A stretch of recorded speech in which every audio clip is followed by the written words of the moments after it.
Imagine this. You've got a great business idea. Maybe it's already thriving online, but now, well, you're ready for a physical location. You need space. Hmm. And navigating commercial real estate leasing, it can feel like stepping into a maze blindfolded. It absolutely can. Yeah. The legal jargon, the hidden costs, the sheer number of steps. Mm. Without a clear path, it's easy to feel overwhelmed, or worse, make some really costly mistakes. That's exactly what we're tackling today. We've been digging into this fantastic guide, a real roadmap designed to walk businesses through this whole process. It's called The Roadmap to a Commercial Real Estate Transaction 2025.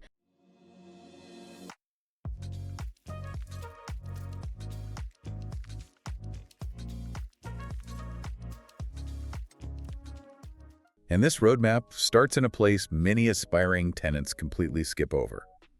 It says, before you look at any listings, before you tour any space, you really need to ask yourself some fundamental questions. This is the absolute starting line. Okay, let's jump right into that then. What kind of questions are we talking about? Because honestly, my first instinct would be just to start browsing available spaces online. And that's the trap. Right. Jumping straight to listings is like trying to plan a road trip without knowing your destination. Or your budget, for that matter. Yeah. First, you need deep clarity on your business itself. Like, who is your ideal customer? Okay. Where do they live, work, play? Because that directly dictates the geographic area you should even consider. Right, so your customer base should drive the location search, not the other way around. That makes sense. What else is on this crucial pre-list? You need to think about potential co-tenants. Who are the businesses you want to be near? Are there specific anchor tenants, like a certain grocery store or maybe a gym, that draw your target demographic? Oh, so being near synergistic businesses can actually help you. Oh, it can make or break a location, definitely. Okay, so it's not just your business, but the whole ecosystem you're joining. How about the tough stuff? Risks. Absolutely. You need to seriously consider your risks. What are the potential downsides for your specific business in a physical location? Understanding these risks up front helps you prepare and structure your agreements more defensively. So thinking about what could go wrong helps you protect yourself legally later. That's smart. Exactly. And I imagine competitors are on the list too. Of course. Yeah. Knowing who your competitors are, where they are, that influences your location strategy. Do you want to be visible near them or maybe carve out your own territory somewhere else?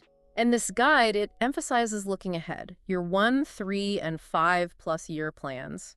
Why is that critical before the search even starts? Well, because your long-term vision impacts your lease needs today. If you plan aggressive growth, you might need, say, expansion options built into your lease, or maybe consider a larger space than you initially think you need. Ah. Negotiating for the future really happens now at the beginning. That makes perfect sense. You don't want to be trapped in a space you've quickly outgrown in like a year or two. Precisely. And tied to that, I guess, having a clear exit strategy. Yes, definitely. How you might exit the lease at the end of the term, or even if you need to assign it or sublet the space before that, that needs to be contemplated and potentially negotiated into the lease terms right from the start. This is where you realize commercial leasing is deeply strategic, isn't it? Not just transactional. Absolutely. And then, Right. of course, the cold, hard cash, your budget for rent and improvements. Non-negotiable. The guide makes it crystal clear. Only look at locations that genuinely fit your budget. Don't fall in love with a space you can't afford to both lease and build out. The build-out costs can be significant. Right, the build-out. Which brings us to how you are financing the location. Exactly. Your financing timeline, it impacts your ability to close a deal quickly. Landlords need confidence in your financial standing. Any delays in securing funds can cause you to lose out on a perfect spot. So get your financing sorted before you start searching. Absolutely. Get pre-approved, understand your borrowing power, be ready. Wow. Okay. So the true first step is this deep self-assessment and planning, really grounded in reality and your future vision before you even talk to a broker or look online. Precisely. It sets the stage. And with that clarity, the next critical phase the roadmap highlights is assembling your A-team, your advisory team. Right. It stresses getting these specialized professionals involved early in the process, not just after you've found a space you like. Okay, who are these crucial team members? It's more than just a real estate agent, I take it. Oh, much more. First and foremost, a commercial real estate lawyer. And the guide specifically says specializing in commercial real estate. Emphasis on specializing. Why the emphasis on specialization? Can't, a general practice lawyer handle it? Well, the guide gives a really important warning here. Commercial leases are complex beasts. They're full of nuances that ordinary lawyers might just not be familiar with. A specialist mitigates risk, reviews the lease thoroughly, understands the potential pitfalls. Okay. An inexperienced lawyer might flag standard clauses as problematic, creating unnecessary friction with the landlord, maybe even jeopardizing a good deal. You don't want that. So specialist expertise is key to navigating that legal minefield smoothly. Got it. Who else is essential? Your accountant.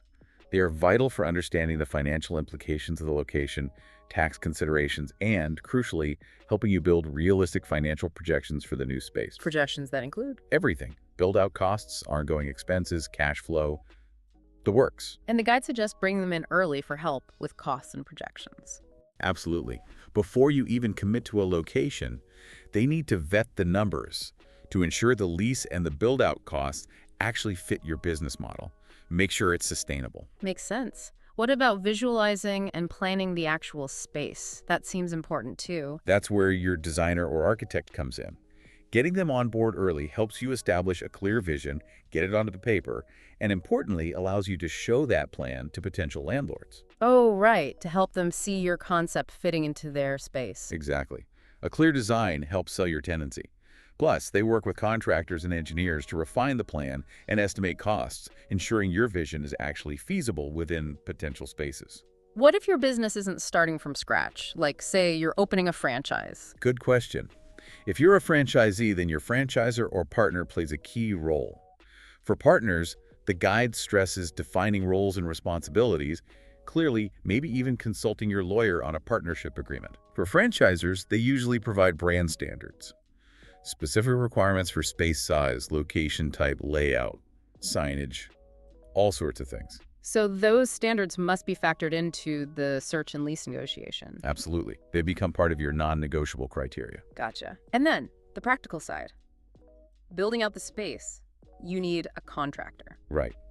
The guide recommends finding one experienced in commercial build-outs, properly bonded and insured. But here's a key insight. Don't wait until you've signed a lease to talk to one.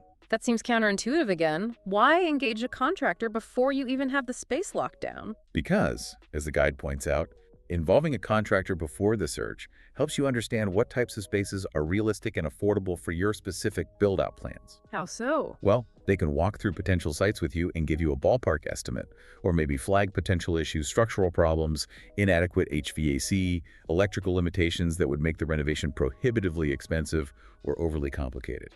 Ah, so they're your build-out reality check during the search phase. That makes so much sense. It could save you from pursuing a space that looks perfect on the surface, but is actually a nightmare to convert. Exactly. Avoids major headaches later. And finally, the money people, your lender or investor.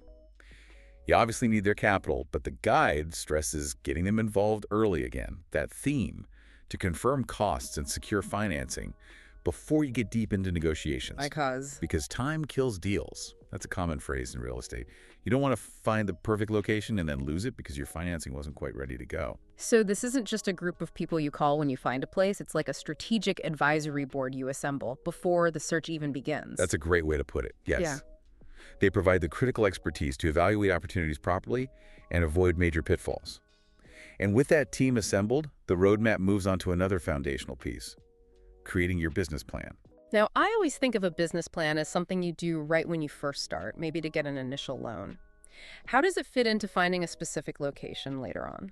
Well, the guide explains it's your comprehensive document outlining goals, strategy, structure. It covers everything from your products and market analysis to financials and operations. It's your internal roadmap, yes, helps you stay focused, Okay. but it also has a crucial external function when it comes to leasing.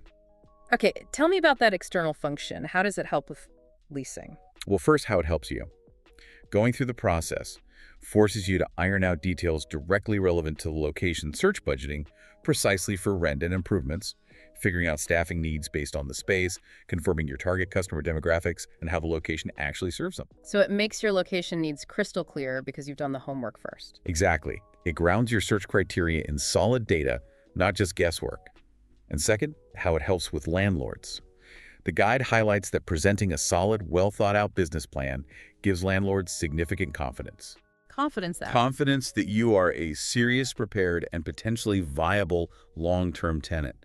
It shows you've thought through the entire operation and aren't just, winging it. Right.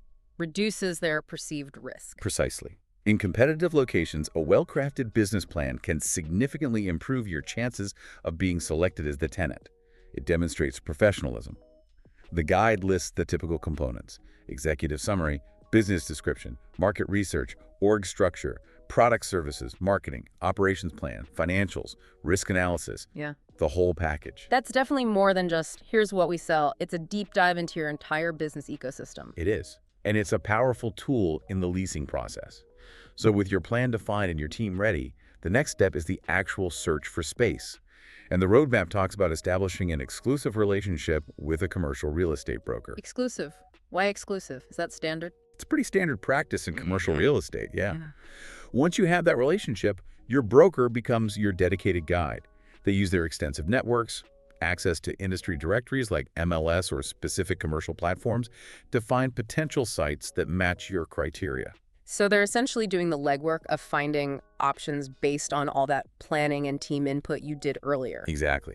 They help you refine those search criteria and filters based on what's actually available in the market, review options with you, and importantly, they can often reach out to landlords about potential opportunities that aren't even publicly listed yet.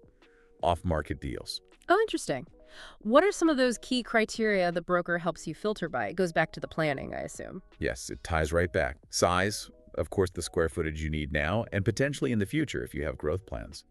Demographics, making sure the location aligns with where your target customers live, work, and play. Still reinforcing that initial strategy.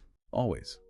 Then, ideal co-tenants, finding locations near those anchors or synergistic businesses you identified earlier. And building attributes the physical requirements of the space itself. Like what specifically? Things like, does it have a loading dock if you need one? What's the HVAC capacity? Electrical service, can it handle your equipment? Zoning, is your use permitted? Parking, is there enough? And of course, the extent of renovations required.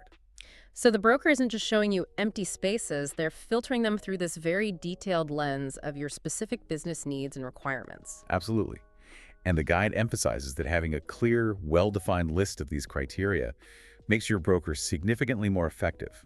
A fuzzy target is much harder to hit. Makes sense. And a key insight here is that a good broker's relationships with developers and landlords can give you access to opportunities before they hit the broader market. Maybe a tenant is planning to leave, or a new development is in the works, but not advertised yet. Access to that sort of hidden inventory sounds like a huge advantage, especially in tight markets. It really can be. Yeah. So once your broker has identified some promising options based on this criteria, the next step is actually conducting tours, visiting the spaces. And this is where that team you assembled earlier comes back into play, right? The designer, the contractor. Crucially, yes. The roadmap highly recommends bringing your advisors, like your contractor and designer, on these tours. They aren't just there to look around. They're there to validate assumptions and assess the space's actual feasibility for your specific business needs. So they're checking if your plans can realistically happen in that specific building. Precisely. The guide notes that contractors and designers can check the building's core systems, HVAC, fire safety, structural elements, electrical capacity, plumbing, and assess compliance with current building codes. Which is vital for knowing if you can even get the necessary permits and licenses before you commit to a lease. You don't want to sign a lease and then find out the city won't approve your plans because the base building doesn't meet code for your use. That seems incredibly important. You don't want to get deep into a deal and then discover the building can't support your required electrical load, or the HVAC system needs a massive, costly upgrade. Exactly. It prevents potentially deal killing and expensive surprises down the line. The guide even suggests trying to coordinate one visit for all advisors if possible, just to streamline the process. Okay, so you've toured, your team has checked things out, and you've found what seems like the ideal space. Now you're ready to make an offer. Right. And the guide introduces the LOI, or offer to lease at this point. LOI. Letter of intent. Right. Or OTL, offer to lease. Basically the same thing. It's the document that outlines your proposed terms for the space, states your intended use, the financial terms you're offering rent, term length, etc., and the proposed timelines for the whole lease transaction. It's the starting point for negotiation. I've seen these before, and yeah, my eyes tend to just go straight to the rent amount per square foot. But the guide warns against only focusing on the economics, right? Absolutely. This is where it gets really interesting, and honestly, where crucial mistakes are often made by tenants. While rent is vital, obviously, the guide highlights the absolute need for workability conditions in your LOI or OTL. Workability conditions. Okay, what are those exactly, and why are they so critical? Think of them as your safety nets, your escape hatches. The guide explains these are specific conditions that must be met for you to be legally bound by the agreement, even after the offer is initially accepted. So they give you time for due diligence. Precisely. They give you time to do crucial due diligence after the initial offer is accepted, but before you're fully committed to signing the final lease. So you're not locked in if something unexpected comes up. Exactly. Examples the guide lists include obtaining a satisfactory build-out cost estimate from your contractor, making sure it fits your budget, securing the necessary financing, getting management approval if your business requires it, like from a board or a franchisor, and confirming zoning, permits, or licenses can actually be obtained for your intended use in that specific location. Okay, so if the contractor's estimate comes back double what you budgeted, or you find out you actually can't get the required permit for that spot, these conditions let you walk away without penalty. That's precisely their purpose. They ensure the space is truly workable for your business plans before you are legally tied to a potentially long and expensive lease. The guide also stresses including exclusive language, like a restrictive use or exclusivity clause, in your offer. And that's the clause that prevents a direct competitor from moving in right next door or in the same complex. That's right. It's a vital protection, especially if proximity to certain types of businesses could be detrimental to yours. And again, just to reiterate, if you're a franchisee, make sure your offer incorporates any specific terms or requirements mandated by your franchisor. Don't forget those. So the LOI is far more than just stating the rent. It's about strategically building in protections and conditions right from the very start. Absolutely critical. Once the LOI or OTL is agreed upon and executed by both parties, the next phase is navigating the full lease negotiation, the formal lease document. And I assume the lease itself is a much longer, much more detailed, much more legally dense version of the offer. That's exactly what the guide says. The actual lease document expands upon every single point in the offer to lease, often in considerable legal detail. And this is really where your specialized commercial real estate lawyer earns their fee. By reviewing all that dense legal language. Their primary role at this stage is to meticulously review the draft lease provided by the landlord to ensure the legal language accurately reflects the business terms and conditions you agreed to in the executed offer. Making sure nothing sneaky got slipped in. Well, yes. Or just ensuring the legalese matches the intent. They are looking for discrepancies, potentially unfavorable clauses you didn't discuss, hidden costs or obligations, and generally ensuring your interest is protected according to the deal you struck. And I bet there are tight deadlines for this review process. Definitely. Landlords usually impose deadlines. The guide emphasizes being acutely aware of these review deadlines and ensuring your lawyer has adequate time to complete their thorough review. Rushing this critical step is really risky. Does the broker step out of the picture once the offer is done and it goes to the lawyers? Not necessarily.